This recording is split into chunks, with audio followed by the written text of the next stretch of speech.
پرسی پێکهێنانی حکوومەتی نوێ عێراقیش هەر بە هەڵپەسێراوی ماوەتەوە و هێشتا لایەنەکان نەگەیشتون بە ڕێککەوتنێک بۆ پێکهێنانی حکوومەتی نوێ یان جارێکی تر هەڵبژاردننی پێشوەختە. بۆ زانیاری نوێ لەسەر ئەم بابەتە دەچینە لای پەیامنێرمان دڵشاد ئەنوەر. دڵشاد ئەم کاتت باس لەوە دەکرێت لە کۆتایی ئەم مانگە چوارچێوەی هەماهەنگی شاندێک بنێرێت بۆ لای موقتەدا سەدر. زانیاری لەسەر ئەم بابەتە چییە؟ وەک ئاگادارن کە پرسی سیاسی لە هەرێم لە عێراقا پرسێکە کە گرێدراوەتەوە بە وەزعی ئەمنیشەوە. بارودۆخی عێراق بەهۆی ململانی نێوان هێزە شیعەکانەوە لە ڕووی سیاسیەوە چەقی بەستووە، بەڵام لە ڕووی ئەمنیشەوە دۆخەکە ئاڵۆز بووە.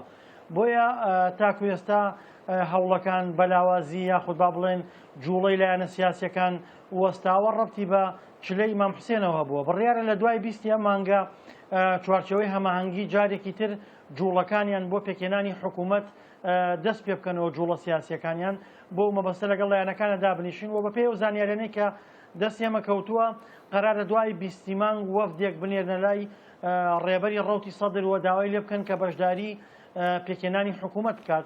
ڕەنگە یعنی ئەوان چاوەڕێەکەن کە سەدر ڕەنگە داواکەیان ڕەت بکاتەوە، بەڵام ئێستا گرفتەکە ئەوەیە کە سەدر گەرداوەکەشان ڕەت بکاتەوە، جارێکی تر ململانی و کێشمەکێش لەسەر ئاستی عێراق سەر هەڵەداتەوە. چونکە سەدر کە تاکو ئێستا دۆخەکە هێورە و بە هێوری ماوەتەوە لایەنەکان جوڵیان نەبووە، هۆکارەکەی چلەی ئیمام حوسێن و سەرقاڵبوونی هێزە شیعەکان بووە بۆ مەسەلەیەوە. ئەگینا پێچوێ لە دوای 20 مانگەوە شاندەکە بنێرنە لای سەدر و داوای بەشداریکردنی لێ بکەنەوە. پێ ناچێت سەدر ڕازی بێت بەشداری حکوومەت بکات، چونکە پێشتر خۆی گەورەترین کوتلە بووە وە کشاوەتەوە، پێشتر خۆی ئەیوێت حکوومەت تەشکیلەکەم.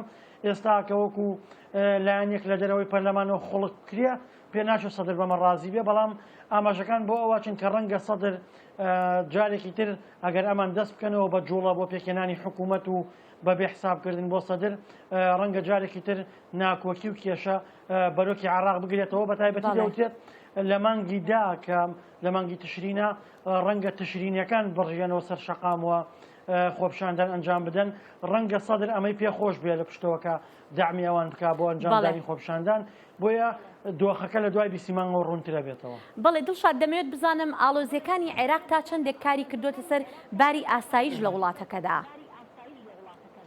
بێگومان بارودۆخی سیاسی و بارودۆخی ئەمنی لە هەر وڵاتێکدا گرێدراوی یەکترین. هەر کاتێک کە دۆخی عێراق لە ڕووی سیاسیەوە ئاڵۆزە بێت، ڕاستەوخۆ لە ڕووی ئەمنیشەوە دۆخەکە ئاڵۆزی بەخۆی وابینێ.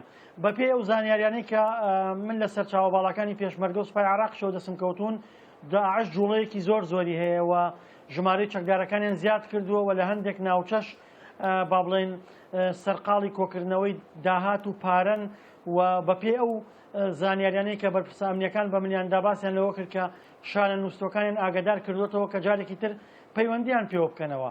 و یەکێک لە فەرماندەباڵەکان بەڕوونی ئەوەی وت کە داعش پێی وایە دۆخی عێراق بە ئاسانی هێور نابێتەوە، ڕەنگە دۆخەکە ئاڵۆزتر بێ، بۆیە ئەوانەیانوێت ئاڵۆزیەکانی عێراق بقۆزنەوە.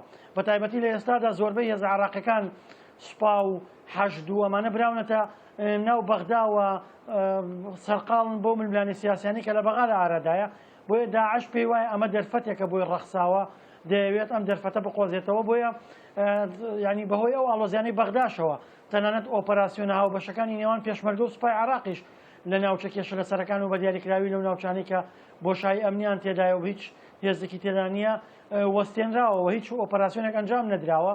بۆیە داعش لە ئێستادا جموجۆڵی هەیە و چەند ڕۆژێک لەمەوبەر سوپای عێراق بە فڕۆکە سەرکردەیەکی داعش کە فەرماندەی میحوەری خالد بن وەلیدی داعشە کە ناوچەکانی دیالە ئەگرێتەوە کرای ئامانج و کوژرا. بۆیە دۆخەکە داعش ئەوێ بیقۆزێتەوە بە دیاریکراوی و دەستگامنیەکانیش تا ئێستا چاودێریانەکەن، بەڵام تاکو ئێستا جوڵە نییە بۆ ئەنجامدانی ئۆپەراسیۆن لە دژیان، گەرچی ئەوان بە ئاسانی ئەسوڕێنەوە و هێزیان دابش کردووە و هاتوونەتە زۆرێک لەو ناوچانەی کە پێشتر لێکشابوونەوە. بەڵێ دڵشاد ئەنوەر، پەیامنێرمان لە گەرمیان سپاس.